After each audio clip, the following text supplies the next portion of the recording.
बताने वाला हूँ। जैसे में देखिए यहाँ पर प्रश्न हमारा बोल रहा है जैव प्रक्रम किसे कहते हैं। तो लिखिएगा वे सारी क्रियाएं जिससे जीवों को अनुरक्षण होता है उसे जैव प्रक्रम कहते हैं।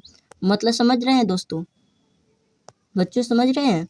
देखिए वे सारी कार्य जिससे जीवों को सुरक्षा प्रदान होता है उसे जैव प्रक्रम कहते हैं। ऐसे भी आप लोग लघु उत्तरीय प्रश्न दूसरा प्रश्न बोल रहा है बहुकोशिकीय जीवों में ऑक्सीजन की आवश्यकता विसरण द्वारा क्यों नहीं पूरी हो पाती है।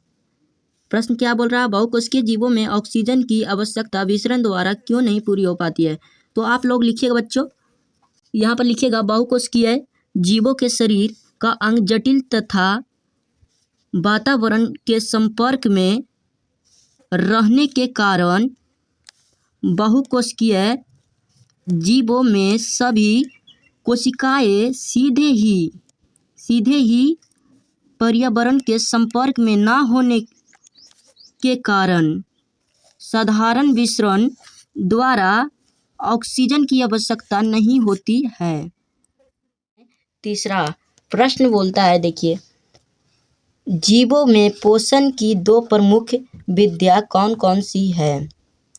तो आप लिखिएगा पहला स्वपोषण और दूसरा होता है परपोषण। स्वपोषण मतलब जो जीव अपना भोजन स्वयं बनाता हो उसे स्वपोषण कहते हैं। और परपोषण किसे कहते हैं, जो जीव अपना भोजन दूसरे जीवों पर निर्भर रहकर बनाता है उसे परपोषण कहते हैं। तो आप लोगों को समझ में आ रहा है। चैप्टर 1 का चौथा बताने वाले हैं। तो प्रश्न बोलता है हरे पौधे में किस प्रकार का पोषण पाया जाता है। तो आप लोग बताते हैं क्या बोला, हरे पौधे में किस प्रकार का पोषण पाया जाता है। तो आप लोग लिखिएगा बच्चों, अपोषण पाया जाता है जो अपना भोजन अन्य चीज़ों से ग्रहण करता है जैसे क्लोरोफिल, सूर्य का प्रकाश, पानी और कार्बन डाइऑक्साइड को CO2 से लिखा जाता है आदि। मतलब और अन्य चीज़ों से ग्रहण करता है ऐसे लिख दीजिएगा आप। क्वेश्चन चौथा और पूरा क्वेश्चन बताने वाले हैं। पांचवा क्वेश्चन क्या बोल रहा है, जंतुओं में पोषण की कौन कौन सी विधि पाई जाती है। तो लिखिएगा, देखिए क्या बोला था, जंतुओं में पोषण की कौन कौन सी विधि पाई जाती है। तो लिखिएगा विषमपोषी पोषण पाया जाता है। बताने वाला हूँ।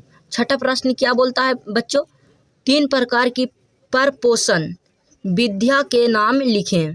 तो लिखिएगा, यहाँ पर लिखिएगा पहला मृतजीवी पोषण और दूसरा लिखिएगा परजीवी पोषण और तीसरा लिखिएगा बच्चों प्राणी संपोषण। 7 में क्या बोल रहा है हमारा क्वेश्चन, संपूर्ण प्रकाश संश्लेषण की प्रक्रिया का रासायनिक समीकरण लिखें। तो यहाँ पर आप लोग लिखिएगा 6 कार्बन डाइऑक्साइड प्लस 12 जल। H2O मतलब क्या होता है जल और CO2 मतलब क्या होता है कार्बन डाइऑक्साइड। ये याद रखिएगा बच्चों। उसके बाद लिख दीजिएगा सूर्य का प्रकाश से क्लोरोफिल बराबर होता है क्या ग्लूकोज का सूत्र लिख दीजिएगा यहाँ पे C6H12O6। यही हुआ हमारा क्वेश्चन 7 का आंसर। 8 बोल रहा है क्या, प्रकाश संश्लेषण की प्रक्रिया में उपोत्पाद के रूप में क्या बनता है। तो यहाँ पर लिख दीजिएगा आप लोग बच्चों, एकदम शॉर्ट आंसर ही इसका ऑक्सीजन। प्रश्न हमारा क्या बोल रहा है, प्रकाश संश्लेषण की प्रक्रिया हरित लवक या क्लोरोप्लास्ट में ही क्यों होती है। तो लिखिएगा बच्चों यहाँ पे, क्योंकि क्लोरोप्लास्ट में क्लोरोफिल वर्णक पाए जाते हैं। देखिए हमारा क्वेश्चन 10वां बोल रहा है क्या, प्रकाश संश्लेषण प्रक्रिया के लिए किन किन पदार्थों की आवश्यकता होती है। तो यहाँ पर लिखिएगा आप लोग बच्चों, कार्बन डाइऑक्साइड CO2 और H2O जल, क्लोरोफिल एवं सूर्य का प्रकाश। तो ये हुआ हमारा। तो हेलो बच्चों, आज की इस वीडियो में क्लास 10th बायोलॉजी चैप्टर 1 का 11वां प्रश्न क्या बोल रहा है हमारा।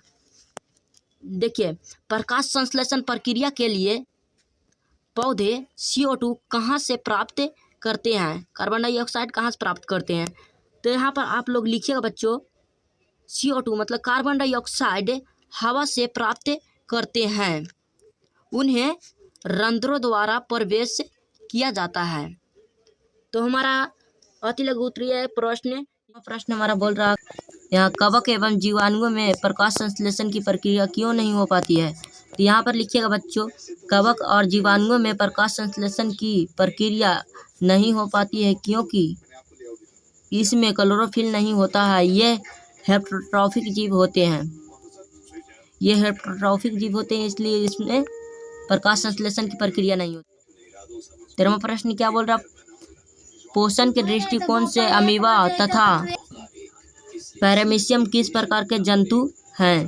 तो लिखिएगा यहाँ पर बच्चों, अमीबा तथा पैरामीशियम एक परजीवी पोषण हैं।